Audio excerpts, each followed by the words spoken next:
माँ और बेटी एक झोपड़ी में गांव के उस सिरे पे रहती थीं। बेटी बाग से पत्तियां बटोर लाती, माँ भाड़ झोंकती। यही उनकी जीविका थी। सेर दो सेर अनाज मिल जाता था, खाकर पड़ी रहती थी। माता विधवा थी, बेटी कुंवारी। घर में और कोई आदमी न था। माँ का नाम गंगा था, बेटी का गौरा। गंगा को कई साल से यह चिंता लगी हुई थी कि कहीं गौरा की सगाई हो जाए, लेकिन कहीं बात पक्की ना होती थी। अपने पति के मर जाने के बाद गंगा ने कोई दूसरा घर न किया था, न कोई दूसरा धंधा ही करती थी। इससे लोगों को संदेह हो गया था कि आखिर इसका गुजारा कैसे होता है। और लोग तो छाती फाड़ फाड़ कर काम करते हैं, फिर भी पेट भर अन्न मयसर नहीं होता। यह स्त्री कोई धंधा नहीं करती, फिर भी माँ बेटी आराम से रहती है, किसी के सामने हाथ नहीं फैलाती। इसमें कुछ न कुछ रहस्य अवश्य है। धीरे धीरे यह संदेह और भी दृढ़ हो गया और अब तक जीवित था। बिरादरी में कोई गौरा से सगाई करने पर राजी न होता था। शूद्रों की बिरादरी बहुत छोटी होती है, 10-5 कोस से अधिक उसका क्षेत्र नहीं होता। इसीलिए एक दूसरे के गुण दोष किसी से छिपे नहीं रहते, न उन पर पर्दा ही डाला जा सकता है। इस भ्रांति को शांत करने के लिए माँ बेटी के साथ कई तीर्थ यात्राएं की, उड़ीसा तक हो आई, लेकिन संदेह न मिटा। गौरा युवती थी, सुंदरी थी, पर उसे किसी ने कुएं पर या खेतों में हंसते बोलते नहीं देखा। उसकी निगाह कभी ऊपर उठती ही न थी। लेकिन ये बातें भी संदेह को और पुष्ट करती थी। अवश्य कोई न कोई रहस्य है। कोई युवती इतनी सती नहीं हो सकती। कुछ गुपचुप की बात अवश्य है। यूं ही दिन गुजरते जाते थे। बुढ़िया दिनों दिन चिंता से घुल रही थी।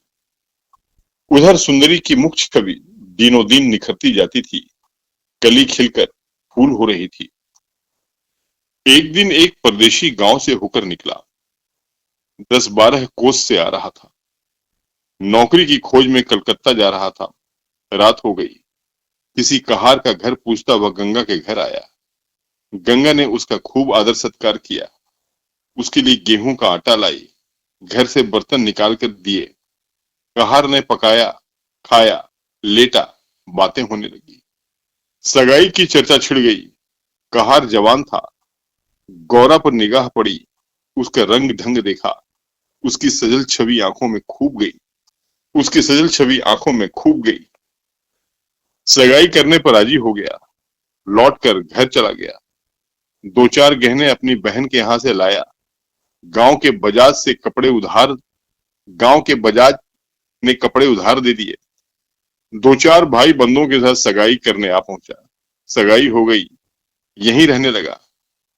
गंगा बेटी और दामाद को आंखों से दूर न कर सकती थी, परंतु 10 ही 5 दिनों में मंगरू के कानों में इधर उधर की बातें पड़ने लगी।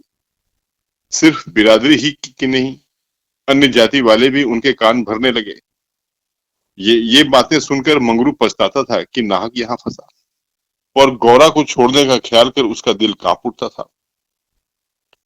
1 महीने के बाद मंगरू अपनी बहन के गहने लौटाने गया। खाना खाने के समय उसका बहनोई उसके साथ भोजन करने न बैठा। मंगरू को कुछ संदेह हुआ। बहनोई से बोला, तुम क्यों नहीं आते? बहनोई ने कहा, तुम खा लो, मैं फिर खा लूंगा। मंगरू, क्या बात है, तुम खाने क्यों नहीं उठते?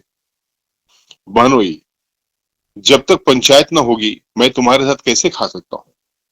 तुम्हारे लिए बिरादरी तो न छोड़ दूंगा। किसी से पूछा न गाछा, जाकर एक हरजाई से सगाई कर ली।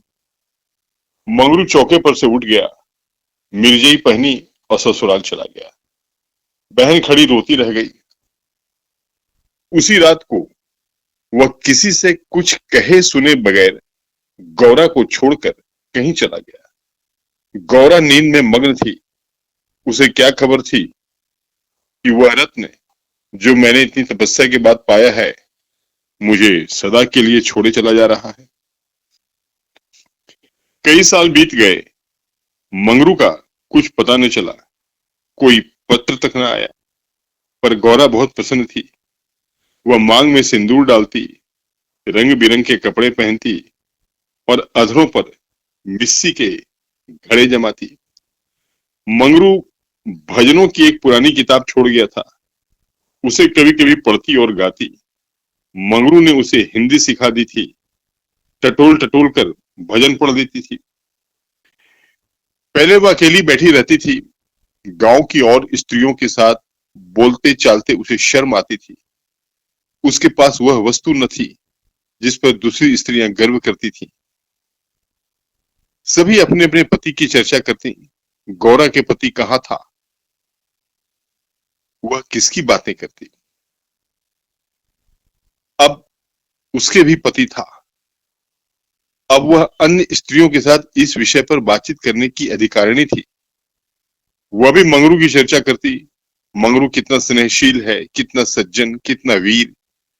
पति चर्चा से उसे कभी तृप्ति न होती थी। स्त्रियां पूछती, मंगरू तुम्हें छोड़कर क्यों चले गए? गौरा कहती, क्या करते, मर्द कभी ससुराल में पड़ा रहता है। देश परदेश में निकलकर चार पैसे कमाना ही तो मर्दों का काम है, नहीं तो मान मर्यादा का निर्वाह कैसे हो।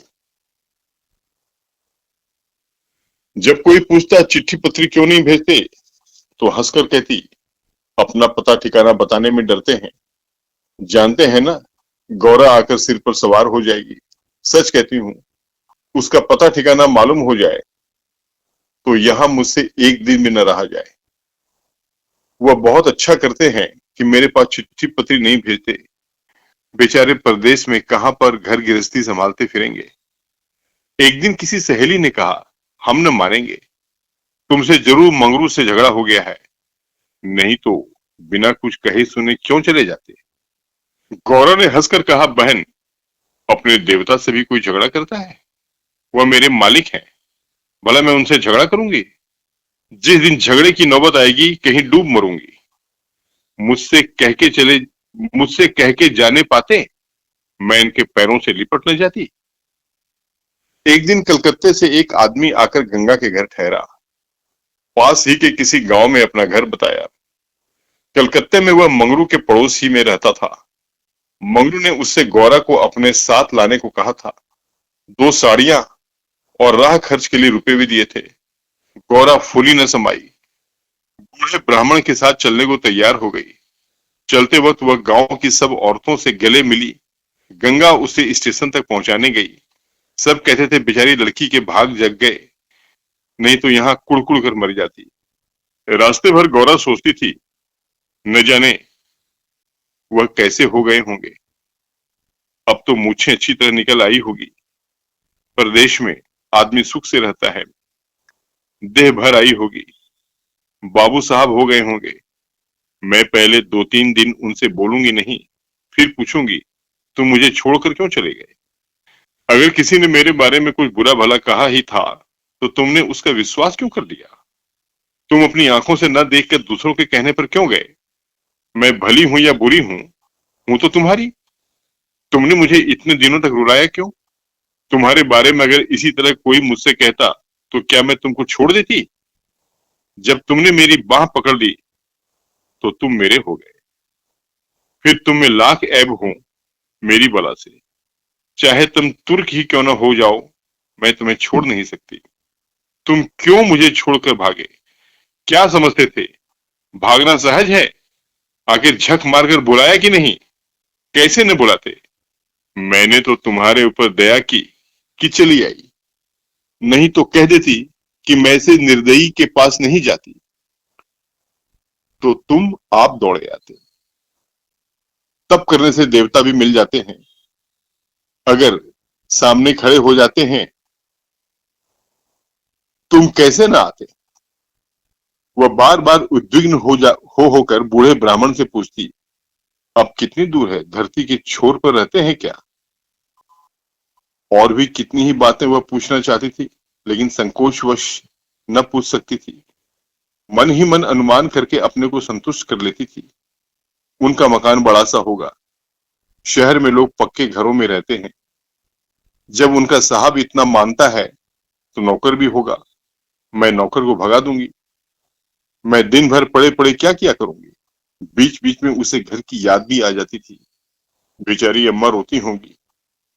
अब उन्हें घर का सारा काम आप ही करना पड़ेगा।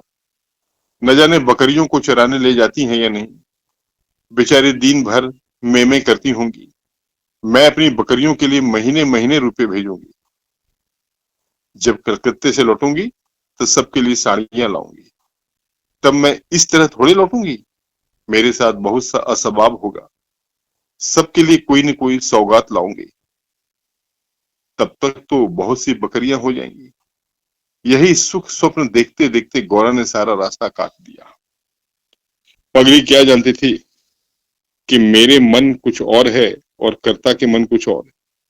क्या जानती थी कि बूढ़े ब्राह्मणों के वेश में भी पिशाच होते हैं। मन की मिठाई खाने में मगन थी।